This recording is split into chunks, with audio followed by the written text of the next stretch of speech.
il y a niveau ya famille restreint naïe et plus particulièrement sa petite sœur Nanou di Kambala. Donc quand vous dites que ma famille supplie bo sangi sa famille sauté na mutu moko ye moko ayebi ayebi organiser ki matanga. Moi qui vous parle, je suis le cousin de Dadi di Kambala. Et na nenge ba botami, moi je suis le moins âgé na bango. Et je pense que dans mes explications passées, j'ai eu à expliquer toutes ces choses. Donc, toutes les décisions qu'ils peuvent prendre, biso, toza, ouana, kotala bango, mais toza, to les décider. Parce que bango baza bandemone propre. Donc, Nanou di Kambala, mutu organisé qui ba obsèque. Azali, avant dernier, Yabadadi.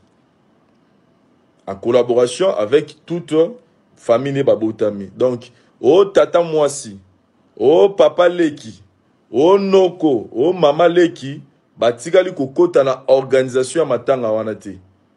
Donc, l'organisation matanga wana c'était directement la personne qui a engagé des dépenses, c'était sa sœur Nanou. Donc, biso toyaki matanga wana logo la ndekona biso akufi. Donc, on se limite là.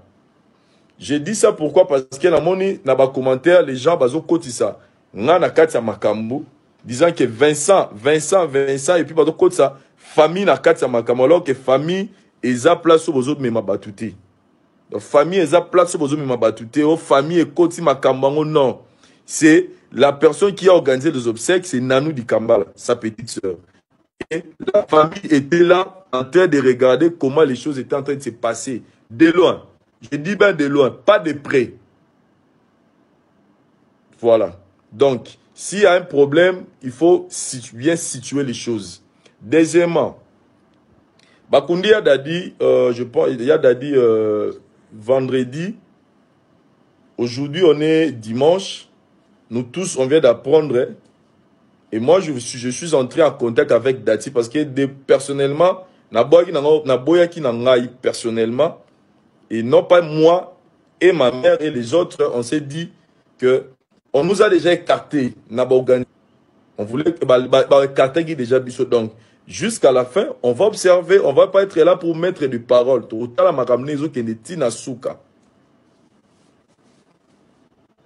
Et Basali Bareno na Bango, ce n'est qu'aujourd'hui, moi je viens de parler avec Dati pour qu'elle m'explique comment les choses se sont passées. La famille, je peux dire la famille biologique de Dadi, ont décidé, selon Dati, n'a expliqué, n'a pas sali réunion, bah l'obi fouté là. Bah il dit que non, il faut pas Panzana, Gisèle faut quitter Ndakouana, bango bah Gisèle a récupéré garantie à Ndakou parce que mouta fout sur Ndakou azate. Il y a Dadi à sa koufi, voilà selon Dati, je n'étais pas présent. Donc on a beau qu'il n'a okende pour ne pas, tamsou no yora kanda no yora maramsu et ça bien té. Donc, selon famille, Gisèle, il faut Abimananda Kouana pour récupérer garantie. Parce que la personne qui paye la maison a Koufi déjà. Comme ça, bon, on récupère la garantie. Il y a un te permettre à survivre na bana. Donc, au moment où je vous parle, Gisèle Abimi, Nanda Kouana pose c'est la bonne garantie. Et Dati, Dati paye. Ils ont côté ya maman na bango et voilà un peu donc ngai loka na ngina isenga na batu beaucoup tsanga na makambo te de lo na sengika na batu yango wana de loin ou de près je ne fais pas partie de tout ce qui se passe na makambo oyezo le kananda ko ya Dadi de loin ou de près je ne fais pas partie ya makambo oyezo le kawana je suis d'abord contre toutes ces choses qui se passent là-bas je dois être sincère. Je suis contre les 15 000 mamans. Celui qui a géré cet argent, c'est Nanou di Kambala, sa petite sœur. Ninga, na monata billet à monwanate.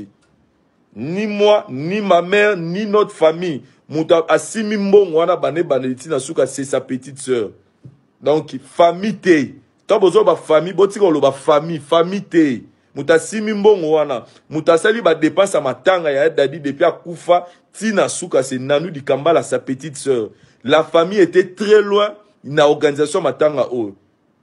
eza la famille à côté ya papa biso, eza la famille côté ya maman o ya boti bango, muto apusani azate. Nanou a fait des choses de sa façon, a organisé obsèque na ndenge na ye. Donc faut pas mélanger les gens na makambo.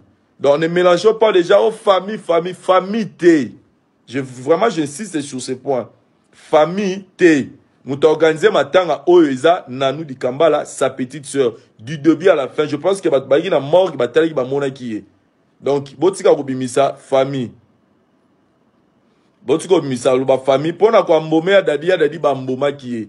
Ya dada ku fina cancer. Déjà état zalaki nango, bon je vais pas entrer de profondeur pour son ba nous ça na sous passe.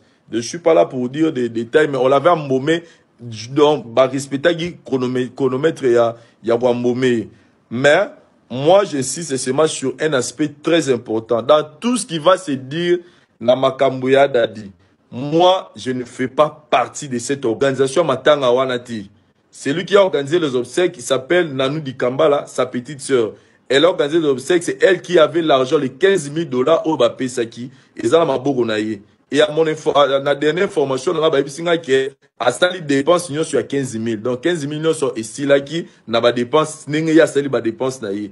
Donc toi côté sabatu mususu te na makambo etali bangote. Makamba famille ezala makamo ba ya rocha mutu na makasi te. Nga Vincent batabala ya dadi, il faut pas pesanter. Moi je suis son cousin, je suis pas liné direct qui ya botami boyenga botami boyete. Donc tant que ba botami direct ba zuma kamwa mais ba lui ke bango ba sa makamba ya na bango nga la boya forcer te. Ni maman nanga, ni ba oncle nanga, ni soki ba côté pe ya maman na bango.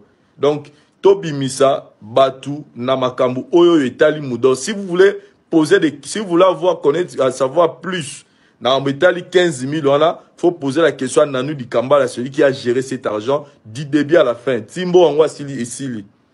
Dans Metali Gisèle, je souligne bien que, selon explication à Dati, Gisèle va ibisi abimananda kouana, parce que mouton fout sunda kouana zate, a récupéré garantie pour mouton kotananda kouana, pour que bazung se la mbongwana.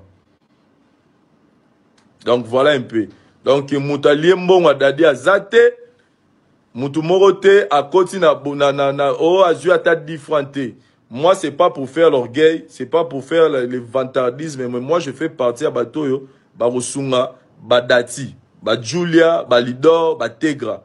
Moi je ne saurais jamais le voir souffrir. Donc biso pona ngande fona ngapo na ngafona côté le boko na poche pona sunga bana wana. Et non rezoa diffra yamatanga pona rolugana si ça va passer dans non, je suis pas dans ce cas-là, ya batona. Donc, Botuna, Namamwetali, Matanga Dadi di Kambala, organisation Moutasali Ango Ezalaki, Lekinae Nanou dit début à la fin. Ce n'était pas la famille. Je souligne bien, ce n'était pas la famille et ce n'était pas Vincent. Vincent a l'élite Dadi di Kambala comme son grand frère. D'ailleurs, vous m'avez même pas vu dans les obsèques. Et vous avez vu que je n'ai même pas mis ces vidéos des obsèques dans la chaîne Nanga. Je pense que c'était même un signal pour moi, pour vous comprendre que... Et puis, je pense que pour Moninga Wanati, j'étais présent, mais je n'ai pas voulu être là pour que... Pour nous relaxer. Donc, Bobi Missa, famille na makambu, ya mbongo. Famille, ba yebi nenge mbongo dépasse à melete. Ba tu ba yebi nenge mbongo dépasse à meza muto asimagi mbongo nanou. Elle a fait les dépenses à yemi neni na sali ba dépenses na ye. Gisèle abimi na ndaku ya dadi di Kambala teke ba bengani ete. Selon réunion ba sali na famille, moi je n'étais pas présent, Dati m'a expliqué ba sali réunion na famille, ba lobi que muta ofuta ndaku wana sakufi abima na ndaku comme ça mongo ya garantie et bima pour permettre par des pères que mbongo wana ici la pour azasu na mbongo ofuta ndaku te. Donc voilà un peu la situation n'est ezali o ba bengani Gisèle non ba bengani so vite benga ba bengani c'est un peu trop dur donc abimi na ndako pour nous permettre ba bayer bazwan ba récupérer ndako pour azung c'est bon wana explication ya Dati. Donc voilà un peu o etigali et kotikela ma nzambe likolo biso na se nous on continue à vivre. Moi je fais ma vie on continue à vivre hein, toujours sambela. Maman Liv Lembe, je voulais préciser une chose. Je l'ai toujours dit dans mes émissions. Maman Liv Lembe a toujours soutenu Vinae. Maman Liv était présente. Mais tant que Maman Liv ayaki kota la famille ya Dadi di Kambala ayaki même albaki boy. Maman Denise a sungi biso poto kunda dadi avec 15 000 $. Et ye ayaki na biloko akolia pona kosunga bato pendant temps nyonso bavandi ya matanga soki 3 semaines po bazanga biloko akolia te. Maman Olive apesa 25 000 $ te, Maman Olive apesa 40 000 $ te ne bato balobaka non. Le seul argent o ekota pona kosala bobseki ya dadi likamba les ali bongo les 15 000 $ o Maman Denise apesa. Et les 15 000 là, c'était géré par Nanou. C'était pas qu'il y avait des gens qui ont surveillé. Asali makamnae, na nenge na dobo tika, ko fingi sa famille, botika ko finga famille. Famille abadadi miyibi, famille abadadi bandoki. Mema pona ngai. Mema pona nga Vincent, biso no so famille to vandagi na musika, to zotala, nenge baza ko organiser ba obsèque na musika. Donc, na biso ko ba wolola biso, to na bilamba, ba wolola biso, alors qu'on est des innocents. Donc, en tout cas, bobi misaba innocent, famille baza innocent na makambo. Donc, si vous avez des explications, ba compte bloqué, compte bloqué, mbongo esagi boete. En tout cas, les explications claires, c'est à Nanou du Kambala qu'il faut demander et non à la Gisèle. Dadia obimela bato ba lembongo ba ba gera kimbongo biso te baba. Dadia obimela bato yo ba gera kimbongo bato ba gera na bango mbongo te ba yebi na bango ne dépense salamité ba yebi nenge nini makambo nenge ba futaki ba cercueil nenge ba sai ba fin ba kino zo ba catafalque nenge ba somba ki ba nenge ba saki ba mabulu makambo tu wana dadi soka obimela bato na ba repese explication. Donc biso famille to yebi na biso loko te. Donc, je parle de moi y compris. Moi, je n'étais pas dans l'organisation parce que j'étais devenu... Bref, Vincent ne faisait pas partie de l'organisation de obsèques. Donc, surtout, il y a Bisso Congo, donc, il y a Bikaka. Donc, Babimisara Moutou Boete, ceux Babengiote, Babimisara Moutoute. Donc, Bolimbi, c'est la bande de Gounion, sauf que Vincent n'est présent. Il fallait Vincent à l'impliquer. J'avais cette envie-là. J'étais dévoué à apporter coup de pouce pour que Bobsé Gwanez à la nenge, tout le monde a ba Pouloulou, tout le monde a ba Mindono, tout le monde a ba Mundoueri. J'avais cette envie-là, mais quand on ne veut pas, comment on va forcer? On va pas forcer les gens. Donc, Nanou Dikamba, là, c'est sa petite sœur propre, l'avant-dernier.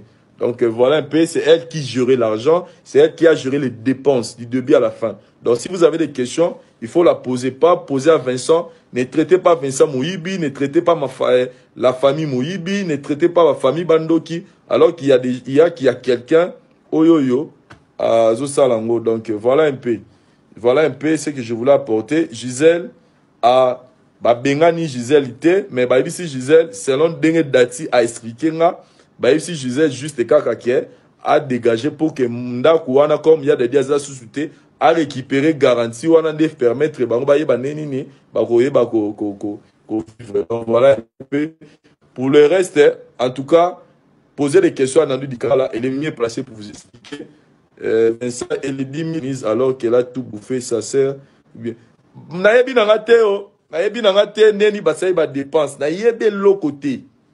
Donc, on a yébité pour natika mon attaque billet, moi, on a été dans la yébi nangate. Moi, de mon côté, Dadi, je l'ai beaucoup aimé dans ma vie. Donc, je ne saurais pas voir Alidor, Tegra, Stéphanie ou mes